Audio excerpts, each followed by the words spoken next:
மணிக்கு ரூம்ல இருந்து போன் லைட்ல இருந்து வெளிச்சம் வரும். இவர் என்ன மக்கா இமாம் சுதைசி கிராத் கேட்டுக்கிட்டு இருப்பாரு நினைக்கிறீங்களா? அல்லது இவருக்கு பிடித்த மார்க்க உரைகளை கேட்பாரா? இந்த 1 மணிக்கு என்ற லைட் வெளிச்சம் வருது, ஏதோ ஒன்றை பார்த்து கொண்டிருப்பார். நெட் ஜிபி காலி ஆகிற வரைக்கும், அந்த போன் மவுத் ஆகிற வரைக்கும் எவ்வளவு பார்க்க வேண்டுமோ பார்ப்பான். சில இளைஞர்களை பார்க்கலாம், திடீர்னு போன் எடுத்துட்டு ஓடுவான். ஏண்டா ஓடுற, ஏண்டா பதற?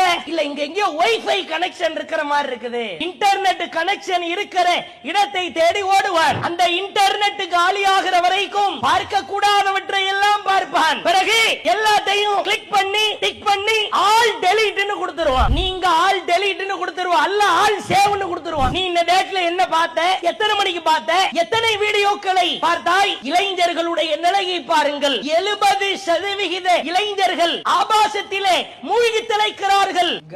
இளைஞனே, வாலிபனே, வாலிப பெண்களே, உங்களுக்கு கொடுக்கப்பட்டிருக்கிற அருட்கொடைகளை சரியாய் பயன்படுத்தி அல்லாஹ்விடத்திலே கேள்வி கேட்கப்படுகிற பொழுது, இறைவா எனக்கு கொடுத்த இளமை பருவத்தை உன் பாதையில் கழித்தேன் இறைவா, உனக்காக வாழ்ந்தேன் இறைவா என்று அல்லாஹ்விடத்திலே பதில் சொல்ல வேண்டும்.